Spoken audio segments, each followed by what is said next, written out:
Okay, so today we're going to cover insecure deserialization.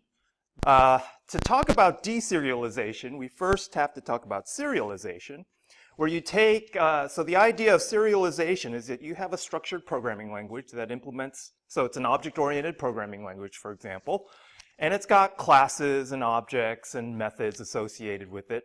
And so typically in a class object, you have data and you have code. And then sometimes you want to store that object in a file somewhere for persistently, and then recall that object from the file system back into your programming language. And so the operation for doing that is serialization. You have this structured object, and what you want to do is flatten it into a bundle of bytes or bits, right? And then that gets stored, because Unix is not a structured file system. Unix is just a bunch of bytes stored in a file. And so the serialization operation takes that structured object, puts it into a file as a flat array of bytes, and then the deserialization operation does the reverse. I got a bunch of bytes, they're all flat, and I'm going to bring that back into the programming language and deserialize it to obtain my original object. So this is in a lot of places. People find this facility very useful. And so we just talked about deserialization. Examples of this in programming languages that you probably know. Java has Java Beans that allows and this is Java Beans is serialization done over a network. So that's the standard for doing, one of the standards for doing so. In Python, we have this library for pickling Python objects, Python Pickle, and then PHP has the serialized interface in that programming language. And this is sometimes used in web applications. So the server wanting to take an object that it has on its end, serialize it over the wire as a flat thing of bytes, but then wanting the client to take that stream of bytes and then recreate the original object on the server. And so that's the idea of its use in web applications. Should we ever allow the reverse direction? Have the client take an object, serialize it, send it to the server, and have the server deserialize it. Should that ever be a thing? Yeah, probably not a good idea, but it happens, which is why we have insecure deserialization. So if you do allow the reverse direction, you better treat that thing as untrusted data, right? It should be radioactive on the server. When the server gets it, it should be like a pile of poop. You're like, I don't know about that. And so you have to like, yeah, make sure you, and actually any input that you're getting from from the unwashed masses of the internet, you should treat like that. And then basically with kid gloves, try and figure out what it's doing to make sure it doesn't actually get you dirty. So that's the idea. So this is what the vulnerability looks like. You have an application. In order for the application to work, it will serialize a application object, send it to the client, and the object, along with the serialized object, is code for the client to execute to update the object. So you have a web application, and you're like, so in this case it'll be like a drawing application, and you want to send the drawing to the client, but along with the drawing class are methods for updating the drawing, right? Like, you know, draw here, draw a line here, draw a circle here. So I'll put code in that object, serialize it, send it to the client, and have the client execute the code that's there to update the object. And then if I want to have the client store it back onto my server, I'll just take the object back, and then I have a stored drawing that the client has sent back. Okay? So that's the idea, right? That sounds pretty cool, right? Like a drawing app that you know, I can have the client do some drawings and save it on the server. That seems like a reasonable app. But in this case, if you have a client who just takes a look at your code and tampers with that object and the code inside of that object, so the server is not expecting those scripts that it sends to be tampered with. And so in this case, the malicious client will figure out the object format and will inject his or her own code into that object, send it back over to the other side, and the server, if it doesn't check the input, if it does not do input validation to make sure that the code and the data is as it's supposed to be, if it just sends it directly to the deserialization function of the serialization framework, then this is where vulnerable code can be executed. Because what the adversary can do is the adversary can overload any deserialization function in the serialization framework. And here's a list of them on the right: the constructor, the read object method. This is an object-oriented sort of approach when you're talking about shipping objects across the wire. And so these methods associated in object-oriented programming languages, they can be overridden. And so the adversary is going to try and override some of these well-known functions that get called when you deserialize an object. So this is what an adversary will look for. What are special functions in that programming language that get called when it deserializes an object? I'm going to try and overload those with my own malicious versions, and then on deserialization, I get my code to execute. Okay? Questions about the vulnerability? That's the whole thing. That's what we'll be doing this class. Okay. So I'll show you some examples of this using Python. So Python Pickling. There's this cpickle package, and you can run all of this code in your Python interpreter. The serialization operation is cpickle.dumps, and the deserialization is cpickle.loads. And you can see this is very similar to what you did with JSON, right? So the pickle documentation says this: the pickle module is not secure against erroneous or maliciously constructed data. Never unpickle from an untrusted or unauthenticated source. And of course, only malicious programmers probably go far enough into the documentation to read this, right? Like, you're a busy developer. Like, are you going to read like the reams of documentation to get to this thing? But yeah, for sure, if you're trying to break stuff, you would go and say, oh, this is sweet. I'll just look for any GitHub repo that is importing cpickle and sending stuff over the network, and I've got a target immediately. Okay? And you could probably do that if any of you like a project to do. Okay, so the moral of the story is to always use JSON when exchanging data. Strict JSON, which we'll talk about, because one of your two labs is a JavaScript deserialization vulnerability. Okay, so here's how it works in Python. You import the cpickle package as pickle.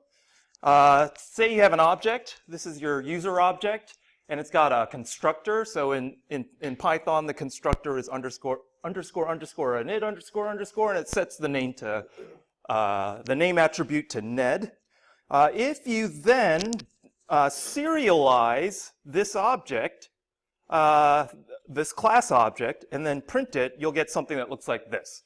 So this is the serialized version, the pickled version. Unpickling. So the thing with unpickling a pickled object is that if a pickler comes across an object that it doesn't know how to unpickle, it needs instructions, right? Like, you're given a serialized object, you don't have the instructions to create the structured object from that necessarily.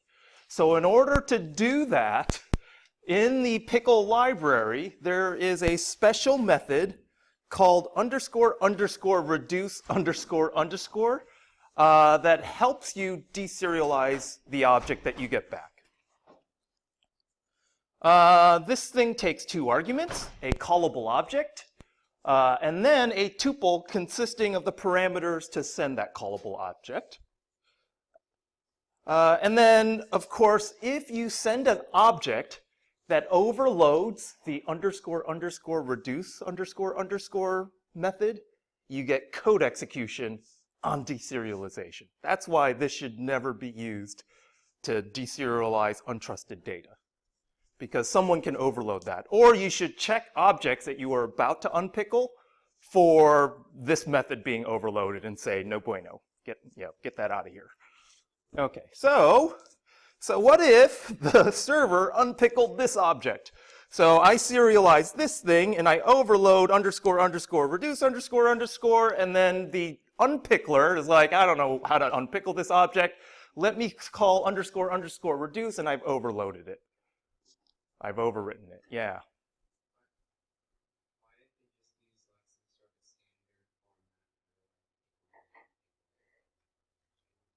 This is before JSON, yes.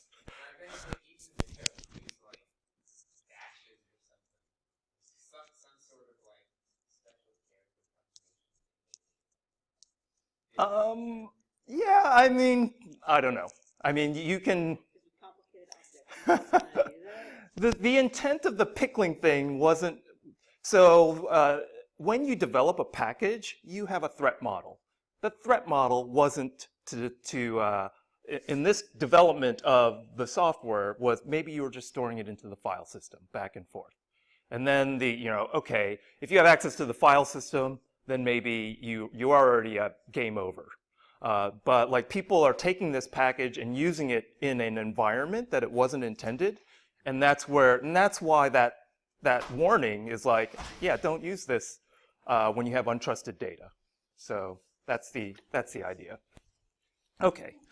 So yeah, this particular thing, you send this object over, and then as part of deserialization, it will actually give you a listing of the directory. And this is actually going to be, well, the JavaScript version of this is going to be part of your lab, where you're going to go to Repl.it.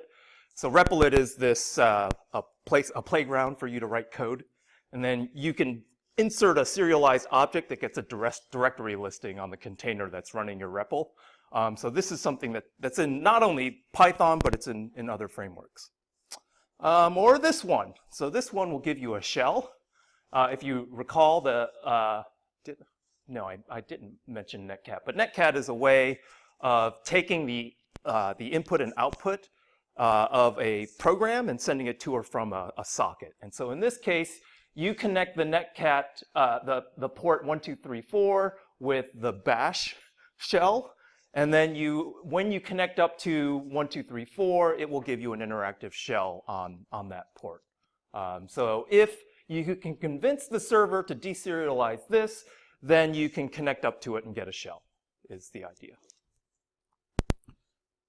Okay, so the prevalence of this vulnerability, it's mostly in Java, as you'll find out. So WebLogic, WebSphere, JBoss, Jenkins are some of the things that you'll see this pop up in, but it's also possible in PHP, Node.js, and Python.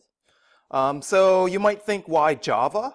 The reason why it's prevalent in Java is that right at the beginning, when there weren't any of these scripting languages and web frameworks, people were implementing all of their web services using Java. And if you needed high-level functionality in your web app, you would use it using Java objects, Java beans. So all of this SOAP stuff, the web standards were focused on this. And so you'll see that many business web applications are built on Java. And this is what makes this so prevalent. So if you actually, and in fact, I would suspect if you go out into the job market and you are working in security, you'll be dealing with a lot of this legacy Java code. Okay. And with Java, of course, it's an object-oriented programming language, so it's ripe for these kinds of vulnerabilities. So one example Java platform is Apache Struts. This is a server-based environment for running Java apps, and this is used in places like Cisco, VMware, banks, and business apps. And so an example is Apache Struts CVE 2017-5638. Does anyone know what this is infamous for? This is, so this is the thing that got Equifax in 2017. 143, what was that breach that you said? How much was how many? 650,000. So this is 143 million. So this trumps that one.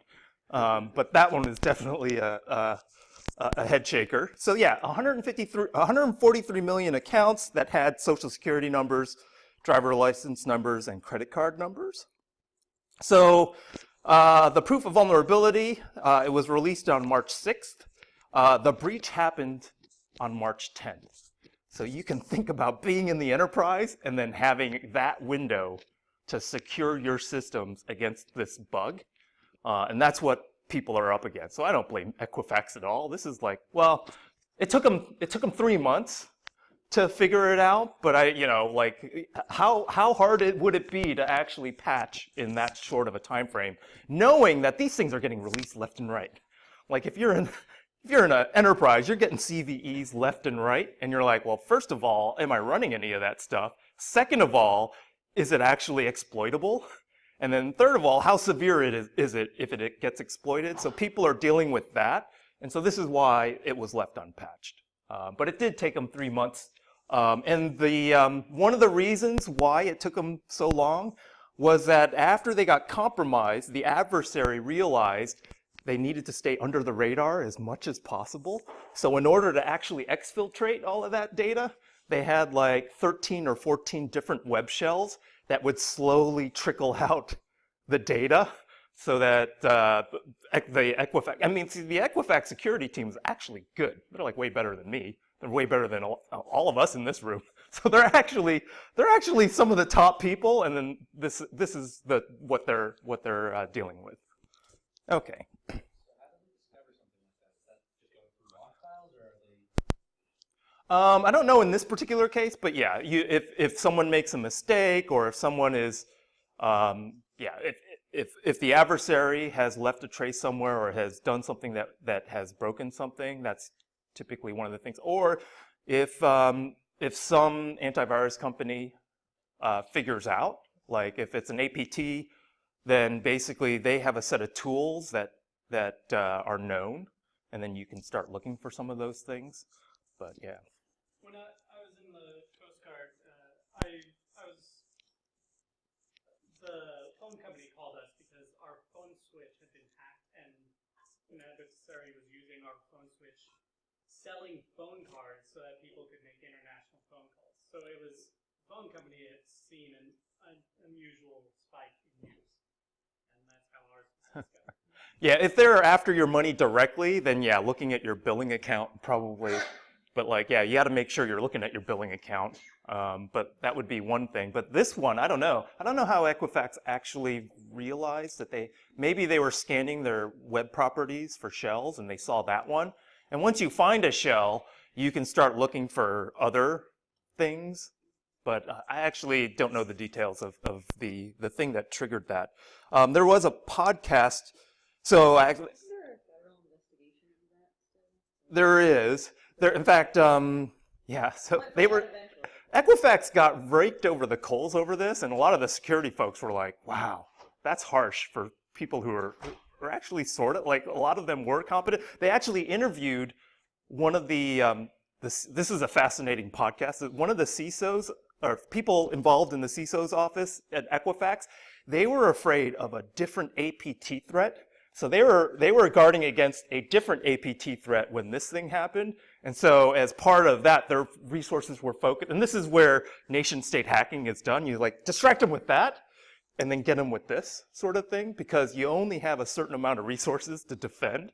And so they were, this was a Risky Business podcast from like probably 2018, where they interviewed some of the people who were at Equifax dealing with this. And that was the thing that was happening at the time that this was happening. There was another APT crew that they were trying to track down to try and defend against, and then they got breached this way. So this just happened yesterday. It's almost like world events are being timed with our class. Yeah, so they believe, yes, 4 members of the Chinese military, and this had to be like, the people who did this, they weren't amateur. They weren't amateurs. This doesn't surprise me. I don't know if it's been, I mean, the evidence isn't quite there. They just announced this. So who knows what's going on, but this doesn't actually surprise me. How much do you think this cost Equifax? Yeah. In order for this to have been done, like 4 days to take proof of vulnerability and turn it into something that was actually secretly breaching a major credit corporation for months. Like, that can't just be like some guy in his basement that's like in 4 days to start this attack and then not finish it ever. So, yeah, 4 days seems like a very short time frame, but actually, so this is actually a foreshadowing for one of the labs you're going to do in the last week. There's a tool called Metasploit, and Metasploit is an open source vulnerability exploitation tool. Somebody published a Metasploit module that exploited this within, I think it's within 3 days. So it was weaponized, and that script everyone had access to within 3 days, and you'll have access to it in 3 weeks, and you'll be running this particular vulnerable version of Struts, and you'll see what it takes to just, send an object and get a shell. Also, never underestimate the power of ego, right? The CD is a stream to Twitter on several accounts, and it's a game among certain groups to be the first out with an exploit. Yeah. The most recent one for Mint, I saw the back channel where people were like racing to have it out into something exploitable, and the person who won did it in 4 hours. Yeah, so actually, anytime patches are released, so Patch Tuesday is a total race. Like, that gets released, and people are trying to reverse engineer the patch to figure out the vulnerability that it's patching, and then develop an exploit to get the slow patchers. So to compromise the people who are slow to patch, you would reverse engineer the exploit, or the patch, get an exploit, and then target the people who haven't patched yet, is the cycle. Yeah, that's the world we live in. At this end, at least. Did you have a question, or? Hire more security. Yeah, well, so actually, one of the things, so when this happened, we're like, well, why can't we haven't talked about this tool called symbolic execution yet, but the idea would be, let me look for what that tool is actually checking for, and then let me just spin up something that responds, yes, that's me, and like a Potemkin, Apache Struts vulnerable server, just to muck it up for Metasploit, right? Like, because if it's so easy to generate the exploit, it should be easy to generate the fake service that the exploit is saying, yes, this is vulnerable. So that's something that has been on my radar for a while, but implementation-wise, it's a lot harder than it sounds. Okay, so does anyone have a guess? It's bigger than 575 million. How much do you think this is actually going to cost Equifax as a company? Why do you think they're hiring security people left and right? I'll get you to the punchline of why you might be working for Equifax soon. $2 billion. 2 billion? Okay, that's lower than some expect. So 2 billion is pretty high. So 575 million, that's being paid out as part of settlement to people who are affected initially. That's the upfront cash payout to people who are compromised. I'm not sure, but like this is going to balloon. Yeah, that's right. That's not much at all. Well, it's going up. This is the bottom. This is the smallest number you'll see on this slide. They were ordered to spend $1 billion on data security. That's all. So either they're going to buy a bunch of products, which is this is like a gold rush. People see this, and this happened last week, actually. Yeah, this is January 17th, last month. So all these information security product companies are like, sweet, they got $1 billion to spend. Let me get my salesperson in the door and sell them all sorts of stuff. I hope they actually hire people because it's a people-oriented problem that we're trying to solve.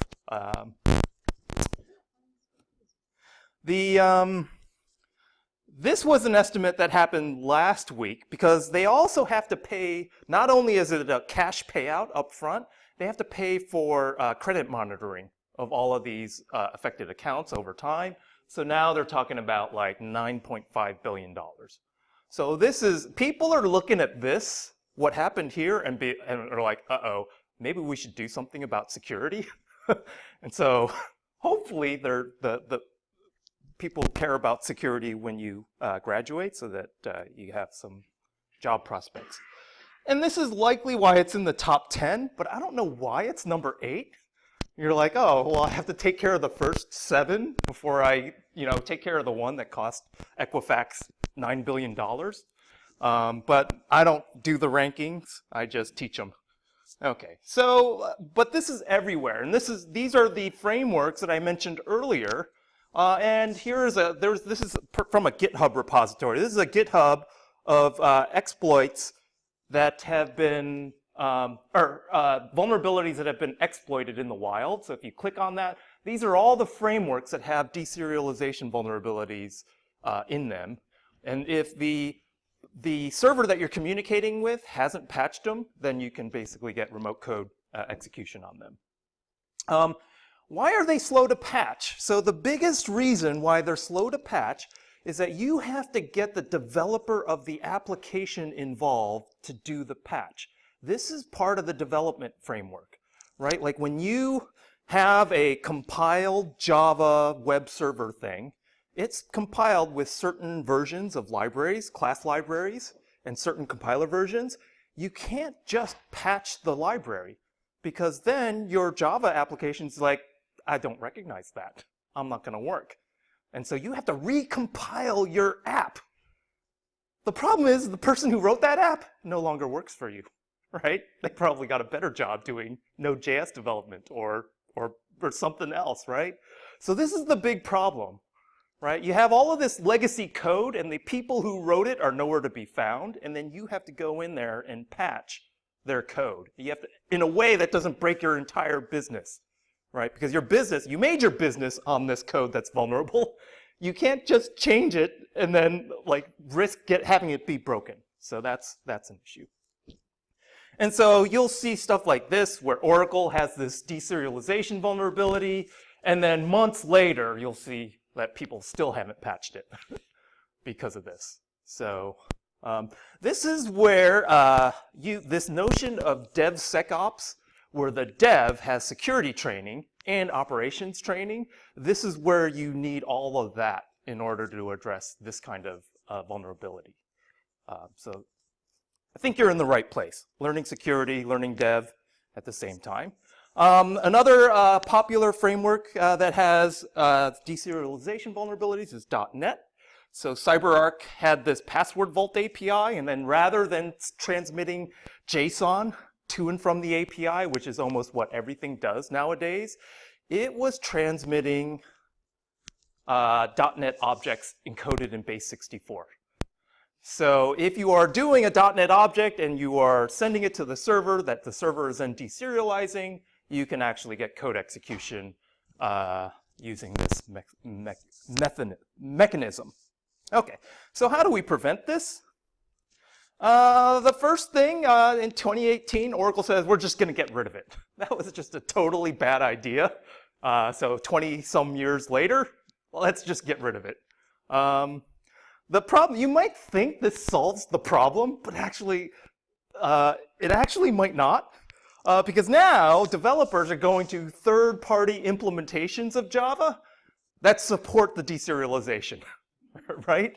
Or worse, they're just going to stay with the old versions, right? I'm not going to upgrade the version that doesn't have your the serialization stuff, right? So it's whether or not this is a win, but definitely no new applications, hopefully, get built with this vulnerability in them, is the idea.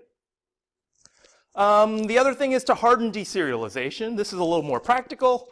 Override the default methods to ensure safe deserialization. So if the malicious object is overriding _ reduce, well then as part of that, I'll just override that again as a safety. All of these sensitive methods, once I get that object in, I will then override whatever it has overridden. And this is similar to what you'll get in antivirus. Like the malware is sitting there trying to patch like open file calls, and then the antivirus is sitting there patching over it periodically as well. So that's like trying to race to get to that protected method is the idea. Only deserialize signed data. And this is if you are treating the client as a file system, and you're like, okay, store this file, and then send it back to me when I ask for it. So if it's immutable, then the server can just sign the object, store it on the client, and then the client, if the client tampers with that object, the signature won't match. So that's another way of doing this. And then controlling the kinds of classes that can be instantiated and deserialized is another thing that you can do. Okay, the other thing is to use JSON, right? So data-only formats. And that's what almost everyone is doing now. A data-only format over the wire. You should never be sending code. That was Java's innovation to update itself at runtime with libraries that you can just pull off of the internet. You know, that sounded great in the 90s, but it's not so good right now. So using JSON, or if you are old school, you could use XML.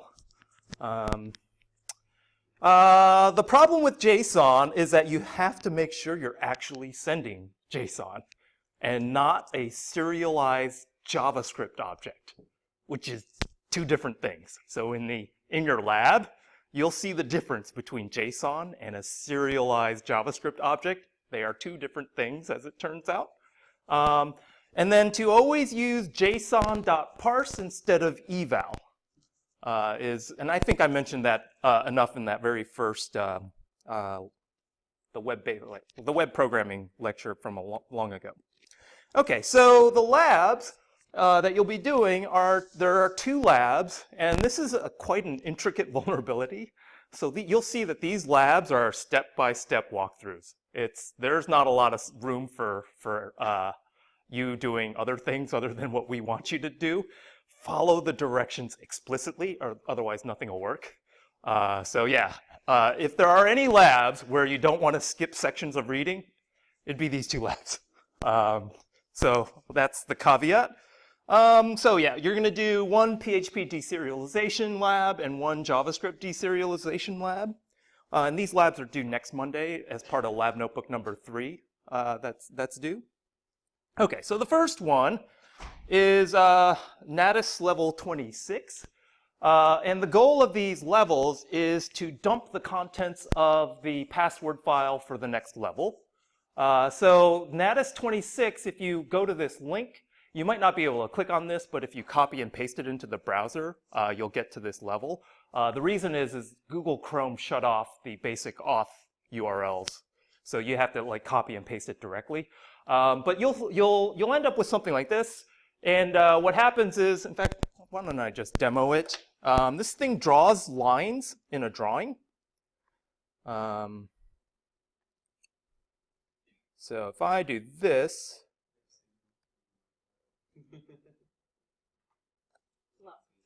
rats. What? What happened there?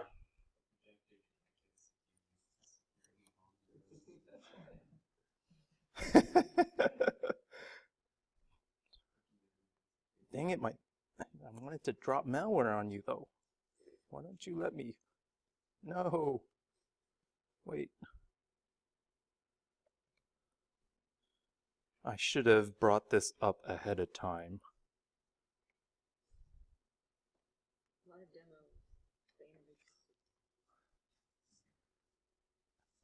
What? I gave you the password. No. All right. There's the password. Natus 26. So you might actually have to do this too then. That's the password.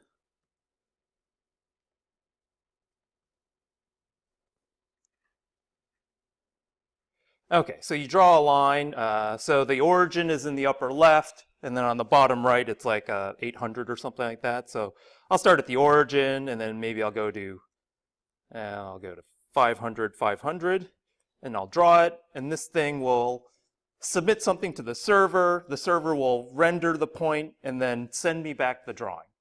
And then, okay, I want this drawing to persist over multiple interactions. So this drawing gets stored in a cookie, and the cookie gets sent back and forth, and the cookie contains the serialized PHP object.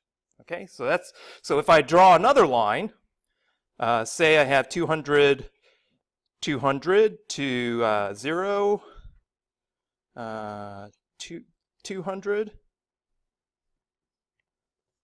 you can see it just keeps on adding. And then if you look at the cookie, you'll see that the cookie is accumulating all the data points that I'm sending. It's basically creating a drawing object in PHP, and that PHP object has all of the coordinates I've been adding to the drawing. Okay, so that's the level. And then if you view the source code, this is how the whole level is implemented. So you see show image, draw from user data, store data, and then this is the actual this is the actual I guess the page, the HTML page. So I'm going to walk through each one of these things to show you how this thing works.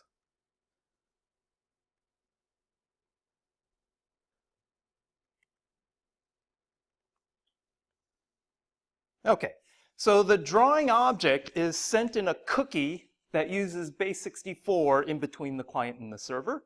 And that's what this thing is. So it checks the cookie array. So the cookie is an array of key value stores. So it looks to see if there is a drawing key in your cookie. And if there is a drawing key and there is a in the get parameter, so when you fill out that form, these are sent as get parameters to the PHP script. Then what it does is you have a drawing, you have some coordinates that you want to draw on it. Then what it does is it creates a temporary file, an image natus26, and then based on your session ID. So this session ID, when you do a session start, this instantiates your session ID in PHP. So that's you have a session cookie, and then you'll have a drawing cookie, and then the session start sets your session ID, and then based on your session ID, you create a PNG file that you'll then have the client, you'll render the drawing, you'll create this PNG file on the server, and then the client will retrieve it and render it on the page. So that's what this piece of code does. And then you'll do a draw image based on these coordinates that you get, a show image to actually render the file, and then store data, which will generate the new cookie. So these are the three parts of the main PHP script that you'll be running. So the draw image, it looks like this. It says draw from user data. So user data is basically enclosed in that cookie. So then you are going to unserialize that cookie by base64 decoding the drawing part of that cookie, and then you're going to pull out all of the different parts of that PHP object.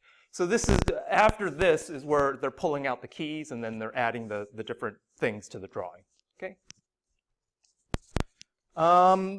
Then, after you do the drawing, you're going to take that drawing, and then you want to export it as a PNG file, right? So I have the structured coordinates. I call image PNG to generate the PNG file that is pointing to by this image file. And then show image is basically going to emit the HTML that points to that file, right? So after I've drawn it, I emit the file into the file system, and then on the HTML coming back, I point the image source to it. And then finally, the store data, where I am going to update the cookie, right? Like I got a cookie, and then this user wanted to draw a new line. Now I have to store that new line into the cookie and then send the updated cookie back to the client. And that's what store data does. And this is the code for store data. I add the object from the form submission. I want to create a new object that has that new line segment. I get the old drawing from the cookie, and then I add the new line segment to the drawing, and then I serialize the drawing back into that cookie, and then I return. That sets the cookie on the response. So that's the full app. Everything in that app is right there. Okay, so here's the vulnerability. You might have seen at the very top of that script, there is this logger class. And this is where this is clearly the injection point. You got this logger class, and all it does is it records changes to your object into a file. I just want to log the execution of this drawing app. So what it does, it has a constructor, this underscore construct, which is PHP's default constructor, and then PHP has a default destructor, underscore destruct. And so the constructor emits just a session started, a session end, and then it says, I want to emit the log entries into this location. And then I'll open that log file, and then I'll write the initial message into that log file. So that's the beginning of the logger. And then at the end, well, if I have any messages to log, I'll call the log function that basically appends the message into the log file. And then on exit, when I destroy this class, I'll basically close the, I'll basically write the exit message in the file, and then I'll close it, okay? So the standard constructor and destructor calls for PHP are the __ construct and the __ destruct. And so that's the execution of this, just a simple log class. Okay. So what you're going to do is, is it at all obvious how you're going to attack this application? Does anybody have, I'll just throw it out there, anyone who's nefarious enough to already be thinking about how to attack how would you? Your goal is to get Etsy, Natis, WebPass, Natis 27. So I've shown you all the code, and I've shown you that you're going to probably have to muck with this thing. What would you do to try and get Etsy, Natis, WebPass, Natis 27? What would you think? Throw any ideas out there, given what we just covered. What might? Let's spend a minute because we have time. This is more or less, this is all I'm going to show you today.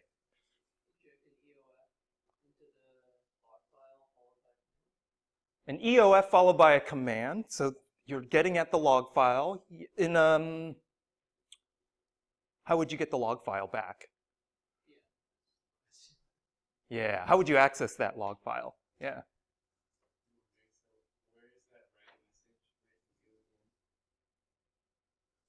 Which one? Based on what this file descriptor is, it's going to write. So if you have managed to point that file descriptor to something, maybe it'll write to a place that is something other than the file that it. Right, like you could maybe write it to a public directory. So that's one part of the exploit. What happens if I can write, right now it's being written to /temp, and I can guarantee you /temp is not servable by this web server.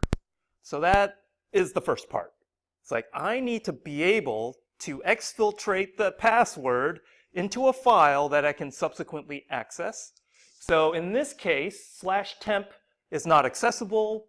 Maybe I can trick the app into writing stuff into a different directory.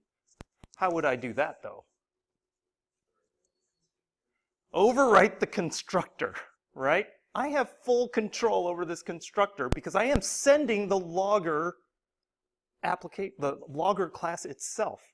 If I have serialized, so this is an object that's being serialized, sent to the client. The client can construct its own logger class to send back to the server.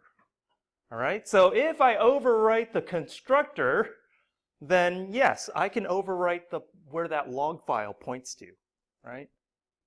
So that's the first part. That is the mechanism for accessing a file that you create. You control the file name by controlling what log file points to, and then I'm going to send something there. What am I going to send there?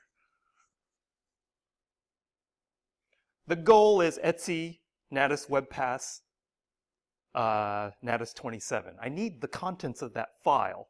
How do I get the contents of that file into that log file?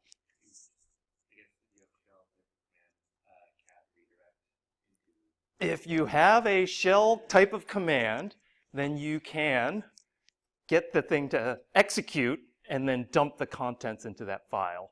So you actually have done this. What level allows you to execute maybe like arbitrary PHP on the server?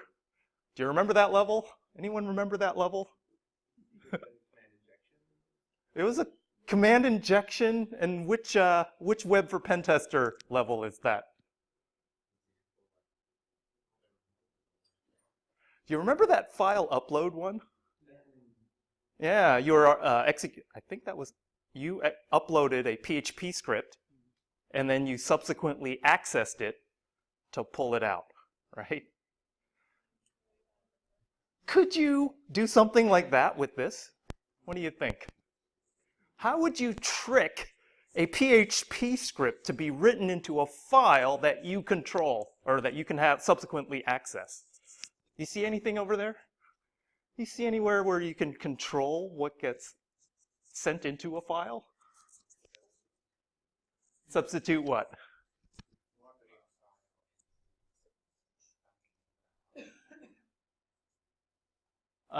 So we are going to substitute the log file to be something that we can access. So we're able to upload a PHP script at this point, right?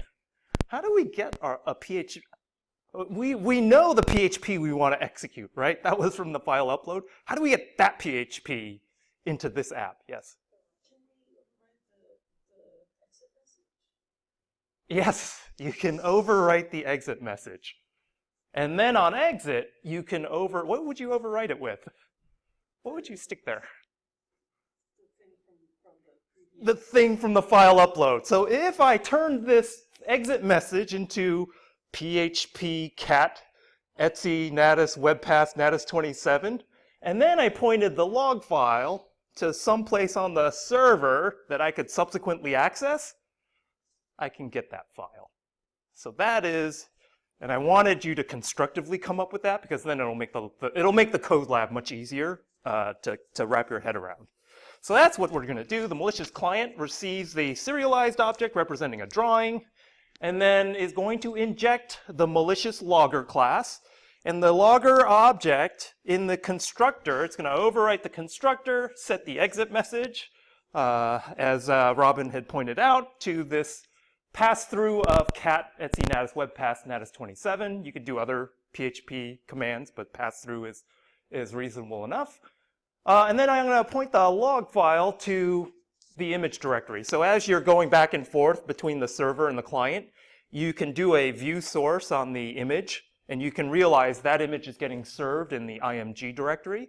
So you just put the PHP script there and call it something, myphp.php, and then hopefully you're naming it differently. I don't know. I think it's just one virtual machine there that's serving this thing up. So yeah, just name it with your ownid.php, and then you won't stomp on each other's work. So you point it to a file that you want to access, and then the PHP server is unpacking the object and using it directly. When it destroys the logger object, it's going to emit that PHP script into that log file, and then you can subsequently access that log file and then get the password. Okay. So this is a picture of what you're going to implement. What you'll need to do is you'll need to create a serialized version of this object, and you're going to need to send it as a cookie to the server, right? And so so again, you overload the exit message, you point the log file to somewhere else, and then in this PHP script, if you run this PHP script, I'll do the base64 encode, the serialized version of the class object, and then the output of this print will be the thing I want to set the cookie to. And then when you get that output, you can basically just go and set the cookie, the drawing part of the cookie, to that serialized object, and then hit the app with that cookie, and then when it deserializes that cookie and renders the drawing, it'll emit the script, and then you're basically just going to hit the script directly. So if you used use something else other than myphp, use your ownid.php, and then do that. Okay. So that is the lab. The second lab is the Node.js equivalent to what you just saw in PHP. And that one is a little more open-ended, where I'm asking you to find some of the things that I've shown you explicitly here. So are there any questions about deserialization before I just let you have at it? All right. Happy hacking.